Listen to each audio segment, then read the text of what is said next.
A gente tem só mais 15 minutos, então eu queria já abrir direto para as perguntas da plateia. Quero saber quem tem aqui já perguntas para os três debatedores. Já tem uma primeira ali. Vamos lá.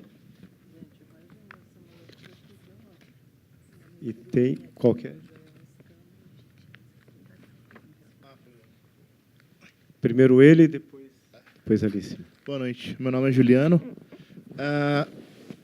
Na quarta passada, eu vi uma outra apresentação e teve uma pergunta que eu fiz a respeito da China que não me responderam. E, na realidade, é o seguinte, como eles, com 1,3 bi de população, eles conseguem ainda ser eficientes e terem crescido tanto nesses 20 anos que o Brasil, apesar de ter feito progressos, ainda não, enfim, não mostrou a que veio e, enfim, a gente vê todos esses problemas que eles relatam. Existe a possibilidade de a gente virar uma China algum dia ou esquece? Ótima pergunta. Quem responde? Faz várias perguntas, senão a gente... Boa, ok. Vamos ver outra lá, então. Eu queria fazer 2 comentários, ou 3, muito rápidos.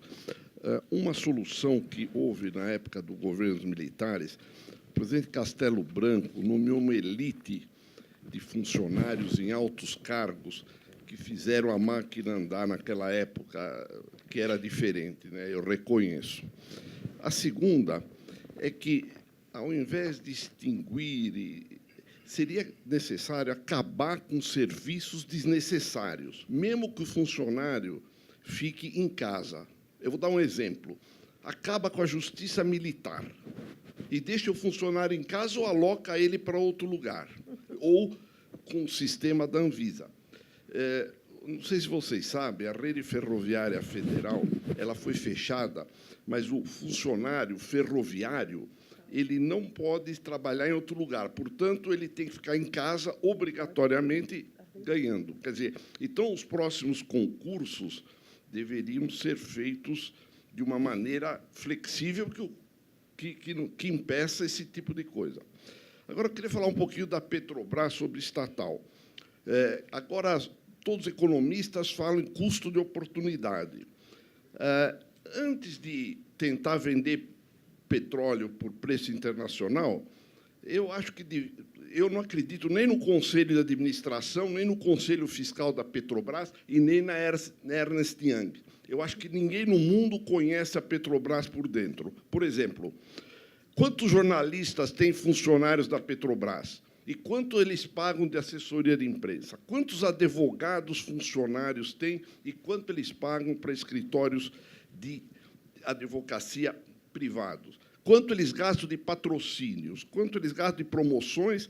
E quanto eles cobriram os fundos de pensão, os rombos, nos últimos 20 anos? Eu duvido que alguém saiba disso.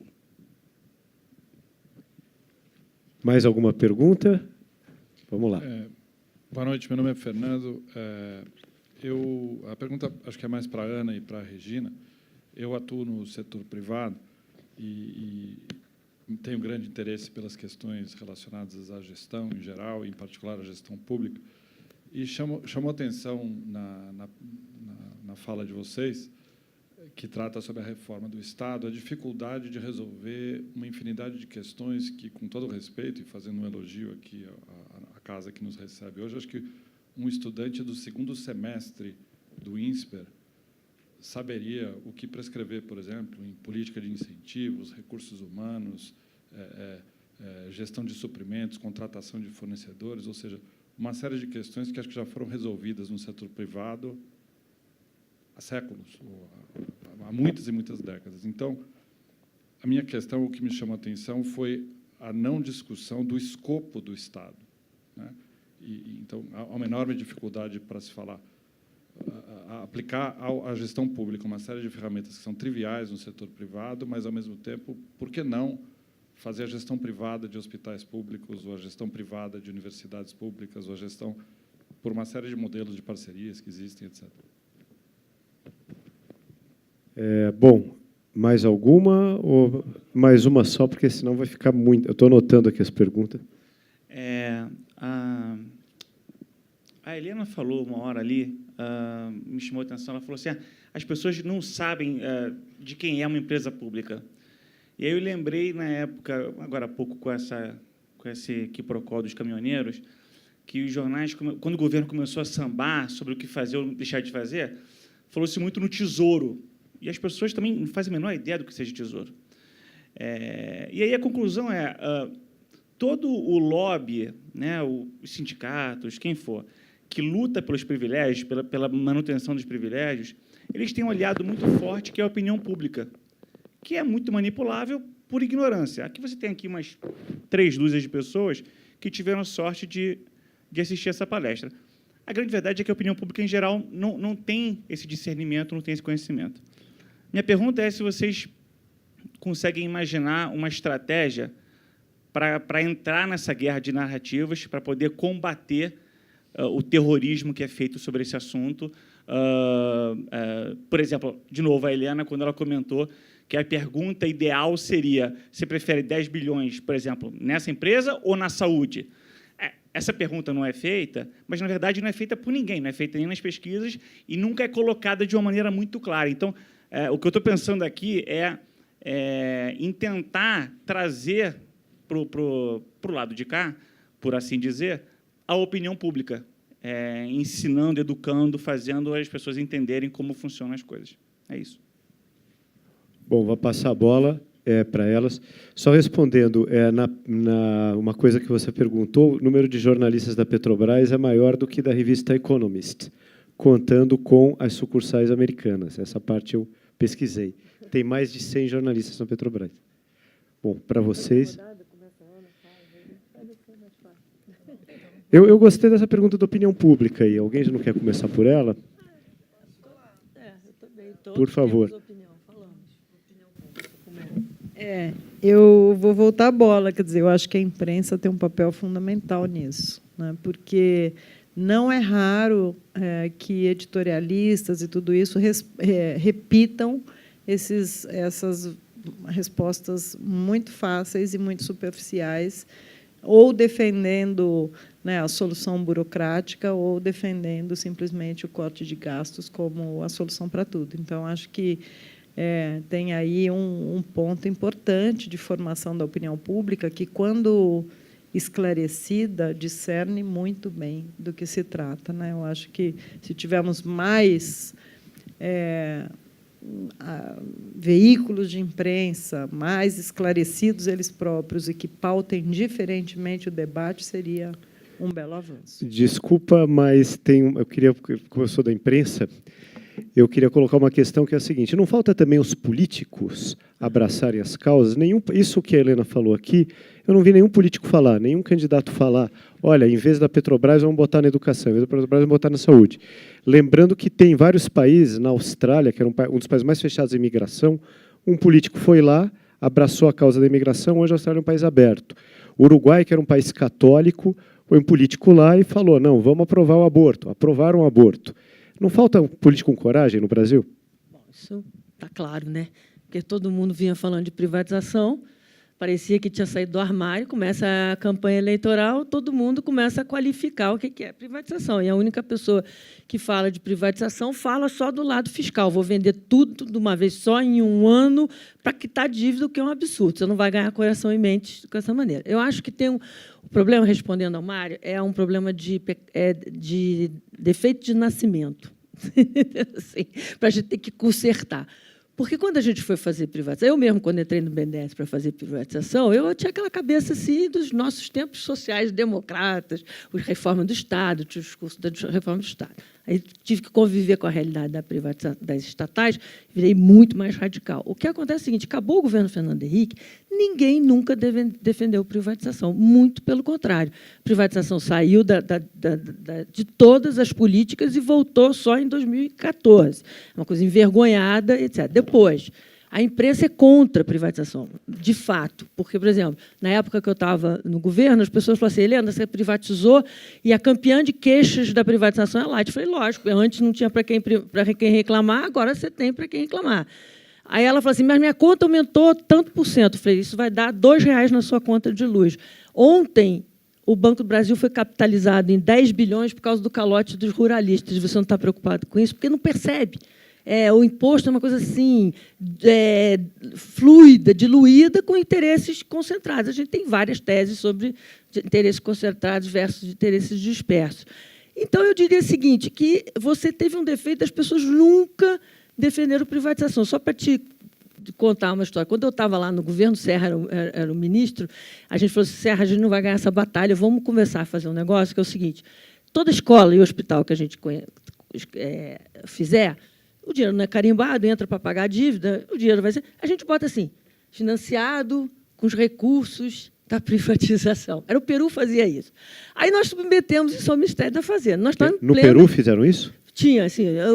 Viu lá, os políticos têm coragem. Aí uma pessoa do governo falou assim, Helena, a gente não pode fazer isso, porque parece que a gente está gastando o dinheiro da privatização, e aí nós temos problema com o FMI, as agências de rating, e não sei quem, não sei quem. Então, assim, é um defeito de origem. Eu acho que agora a gente tem que sair e colocar essa questão. Olha, é tanto na saúde, é tanto na educação. E acho que na greve dos caminhoneiros já começou, porque uma pessoa fez a conta. Olha, 13 bilhões é meia Bolsa Família por ano. É isso que você quer? É meia Bolsa Família que vai. Tem uns tarados que vão dizer que sim, que preferem acabar com a Bolsa Família, mas isso a gente não leva em consideração. Tá, bom, tem a pergunta ali da elite de funcionários e de acabar com os serviços desnecessários. Vou passar para a Ana. Tá, então vamos lá. Vou só fazer a do Juliano ali rapidinho, porque eu estava no outro debate também, ele perguntou e ninguém respondeu, então vou responder essa rapidinho. China. China. Eu só acho que assim, Brasil e China são bichos completamente distintos, economicamente, politicamente. Então, o que eu acho que a gente precisa é focar nos nossos problemas aqui, porque eu acho que se a gente resolver os nossos problemas, que são vários, a gente consegue fazer esse país crescer. Se vai crescer igual a China cresceu, com as nossas restrições, a gente precisa de muito chão para chegar lá. Mas, definitivamente, eu acho que é uma comparação que não tem como ser feita, porque a gente está falando de duas coisas muito distintas. Sobre escopo da máquina pública e sobre essa questão de funcionários que a gente deveria, eventualmente, deixar em casa e que sai mais barato do que, eventualmente, manter estruturas que estão aí moribundas. Em primeiro lugar, do ponto de vista de escopo, não tenho a menor dúvida. A Regina falou sobre isso aqui. A gente tem exemplos de gestão privada para a provisão de serviços públicos que são grandes sucessos. A gente tem em São Paulo, tem em Goiás, a saúde é 100% gerida por instituições privadas. Tem uma coisa meio hipócrita aí é sem fins lucrativos, não sei o quê e tal, que, bom, foi o que deu para fazer, mas funciona, definitivamente funciona. Hoje, em Goiás, os hospitais públicos de urgência são melhores do que os hospitais privados. É caro, tem um processo todo aí ainda de estabilização desse modelo, mas, definitivamente, do ponto de vista do cidadão e da provisão de serviço, é excepcional. Então, assim, tem, sim, atividades hoje que são geridas, que são providas no setor público e podem, sim, ser terceirizadas. Não tenho a menor dúvida disso. Por exemplo, dou um exemplo, inclusive, o senador Anastasia tem um projeto incrível, que está parado, porque o corporativismo segura, que você pode privatizar todas as funções de fiscalização, por exemplo, fiscalização fitossanitária, fiscalização... Porque imagina quantos fiscais a gente tem que ter espalhados pelo Brasil afora, estáveis, que vão se aposentar aos 50 anos de idade e vão receber aposentadoria até os 100. Por que essas pessoas precisam ser servidores públicos estatutários? Você pode terceirizar essas atividades todas. E, como essas, tem vários exemplos de atividades. A educação. A educação tem sistemas de charter schools, tem sistemas de vouchers, tem vários outros modelos que deveriam ser testados.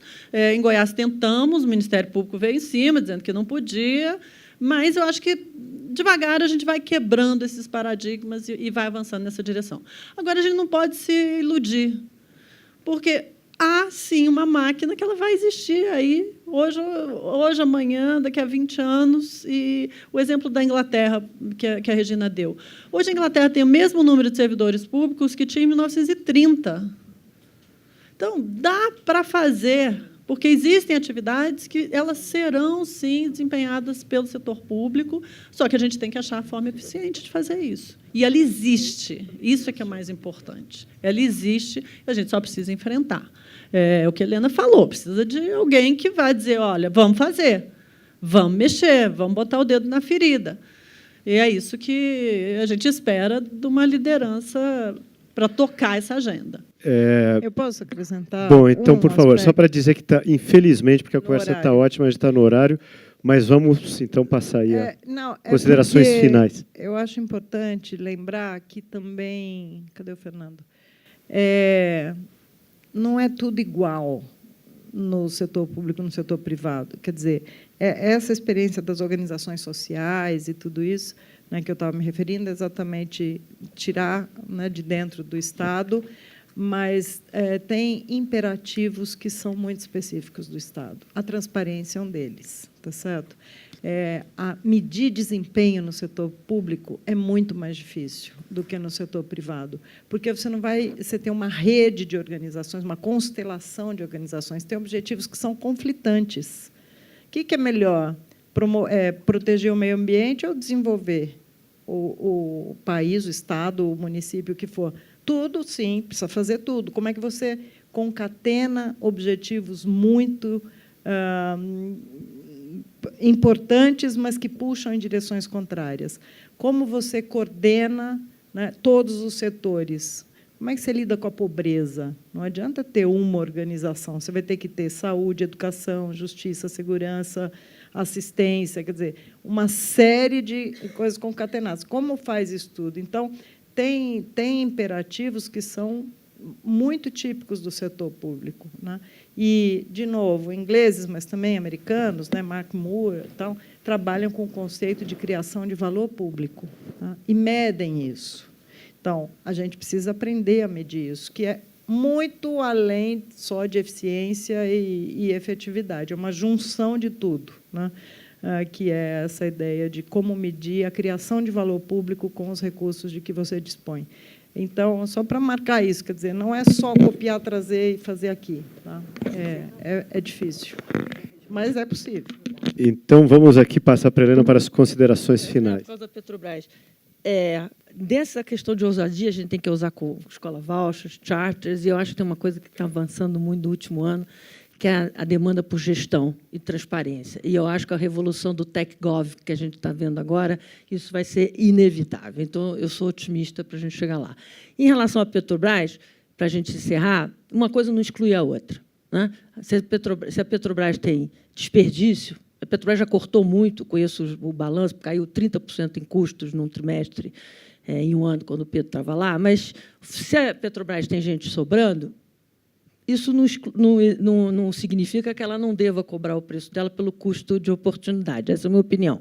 Se ela não for cobrar pelo custo de oportunidade, isso tem que estar explícito no orçamento da União como subsídio. E, de novo, a sociedade vai ter que escolher se ela prefere subsidiar combustível no Brasil, ou se o senhor não considera preço de produção subsídio, alguém vai pagar por essa diferença, e não a Petrobras, que a gente já viu o que acontece, porque ela deixa de ganhar dinheiro para investir, ela deixa de ganhar dinheiro para produzir.